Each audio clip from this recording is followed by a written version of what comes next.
اعوذ باللہ السمیع العلیم من الشیطان الرجیم من حمزہ ونفخہ ونفثہ۔ بسم اللہ۔ حضرت رفاع رضی اللہ تعالیٰ عنہ کہتے ہیں، صحیح ابو داؤد کی حدیث ہے، پھر چاروں رکعتوں کی ترکیب رسول اللہ صلی اللہ علیہ وسلم نے اسی طرح بتائی۔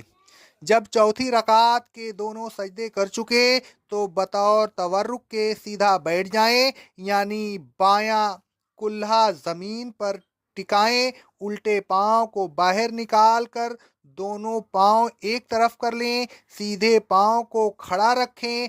اگر پہلی، دوسری یا تیسری رکعت پر سلام پھیرنا ہو تو پھر ان رکعتوں میں بھی بیٹھنے کی کیفیت یہی ہوگی۔ حضرت ابو حمید رضی اللہ تعالیٰ عنہ فرماتے ہیں، صحیح بخاری کی حدیث ہے اور ابو داؤد کی بھی حدیث ہے سند صحیح سے، جب رسول اللہ صلی اللہ علیہ وسلم آخری رکعت میں بیٹھتے تو الٹے پاؤں کو آگے نکال لیتے، سیدھے پاؤں کو کھڑا کرتے اور اپنی بیٹھک پر بیٹھ جاتے۔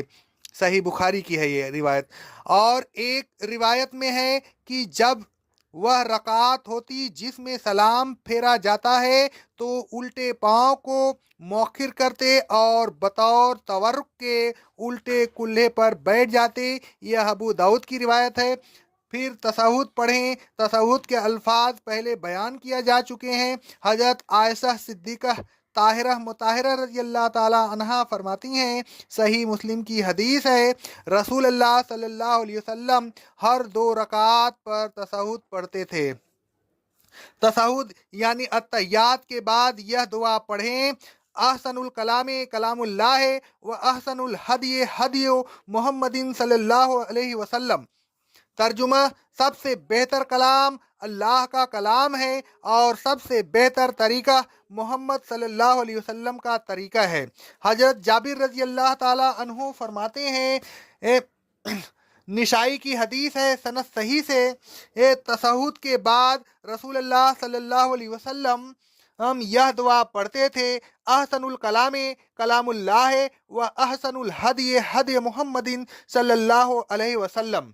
پھر یہ درود شریف پڑھیں، اللہم صلی علی محمد و علی آل محمد کما صلیت علی ابراہیم و علی آل ابراہیم انک حمید مجید، اللہم بارک علی محمد و علی آل محمد کما بارکت علی ابراہیم و علی آل ابراہیم انک حمید مجید۔ ترجمہ: اے اللہ، محمد صلی اللہ علیہ وسلم اور آل محمد صلی اللہ علیہ وسلم پر رحمت نازل فرما، جس طرح تو نے ابراہیم علیہ الصلوۃ والسلام اور آل ابراہیم علیہ الصلوۃ والسلام پر نازل فرمائی تھی۔ بے شک تو تعریف والا، بزرگی والا ہے۔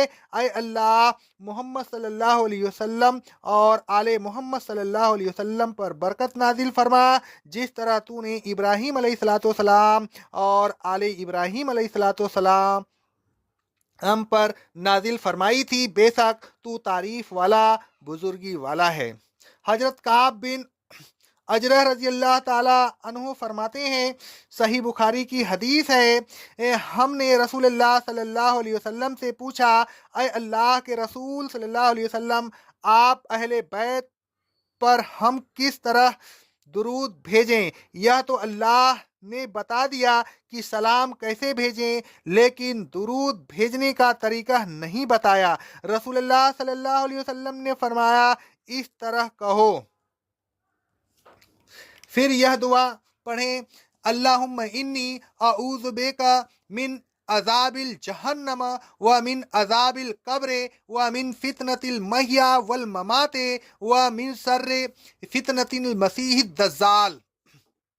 اے اللہ، میں تیری پناہ طلب کرتا ہوں دوزخ کے عذاب سے، قبر کے عذاب سے، زندگی اور موت کے فتنہ سے اور مسیح دجال کے فتنہ کے شر سے۔ رسول اللہ صلی اللہ علیہ وسلم فرماتے ہیں، صحیح مسلم کی حدیث ہے، جب تم میں سے کوئی تشہد پڑھ چکے تو چار باتوں سے اللہ کی پناہ طلب کرے، یعنی اس طرح کہے، اے اللہ، میں تیری پناہ طلب کرتا ہوں دوزخ کے عذاب سے، قبر کے عذاب سے، زندگی اور موت کے فتنہ سے اور مسیح دجال کے فتنہ سے، یعنی یہی دعا پڑھنی ہے۔ پھر سیدھی طرف منہ کرے حتیٰ کہ پیچھے والوں کو دایاں رخسار نظر آ سکے، پھر اپنے پاس والے ایک کی طرف متوجہ ہو کر کہے السلام علیکم ورحمۃ اللہ وبرکاتہ، پھر اسی طرح بائیں طرف متوجہ ہو کر، اور حضرت عبداللہ بن مسعود رضی اللہ تعالی عنہ فرماتے ہیں، رواہ نسائی کی حدیث ہے سند صحیح سے، رسول اللہ صلی اللہ علیہ وسلم سیدھی طرف سلام پھیرتے تو چہرے کو اتنا موڑتے کہ آپ کے دائیں رخسار کی سفیدی نظر آتی، پھر آپ کہتے السلام علیکم ورحمۃ اللہ۔ اسی طرح جب آپ بائیں طرف سلام پھیرتے تو آپ کے بائیں رخسار کی سفیدی ہی نظر آتی اور آپ کہتے السلام علیکم ورحمۃ اللہ۔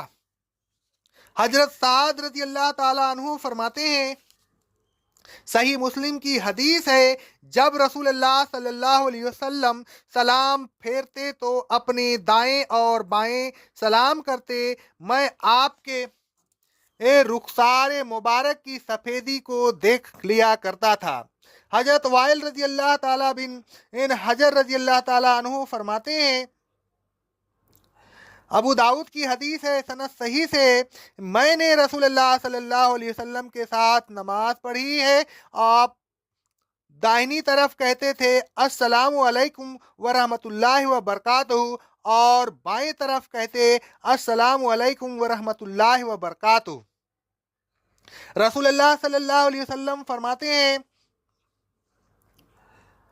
صحیح مسلم کی حدیث ہے، جب تم میں سے کوئی سلام پھیرے تو اپنے ساتھ والے کی طرف منہ موڑے، پھر اپنے بھائی کو سلام کرے، سلام زیادہ نہ کیجیے بلکہ مختصر کرے۔ حضرت ابو ہریرہ رضی اللہ تعالی عنہ فرماتے ہیں، ابو داؤد کی حدیث ہے سند صحیح سے، سلام کا مختصر کرنا سنت ہے، الغرض یہ ہے وہ طریقہ نماز جو اللہ تبارک و تعالیٰ نے رسول اللہ صلی اللہ علیہ وسلم کی معرفت مسلمین کو سکھایا۔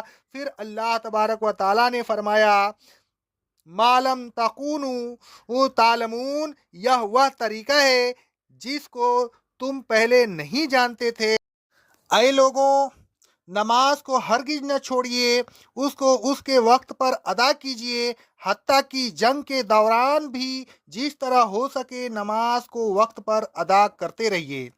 اے لوگوں، نماز کو اسی طریقے سے ادا کیجیے جس طریقے سے اللہ تبارک و تعالیٰ نے سکھائی ہے، اس طریقے کو آپ پہلے نہیں جانتے تھے، اللہ تبارک و تعالیٰ نے بتایا تو آپ جان گئے۔ اب اگر جاننے کے بعد آپ اس طریقے سے ادا نہیں کر سکیں گے تو یہ اللہ تبارک و تعالیٰ کے حکم کی خلاف ورزی ہوگی۔ ایسا ہرگز نہ کیجیے، آپ کے فرقہ وارانہ طریقے کو چھوڑ دیجیے اور اللہ تبارک و تعالیٰ کے بتائے ہوئے طریقے سے نماز ادا کیجیے۔ اللہ تبارک و تعالیٰ ہمیں طریقے سنت پہ نماز ادا کرنے کی توفیق عطا فرمائے۔ اقول قولی ھذا، استغفر اللہ، استغفر اللہ، استغفر اللہ۔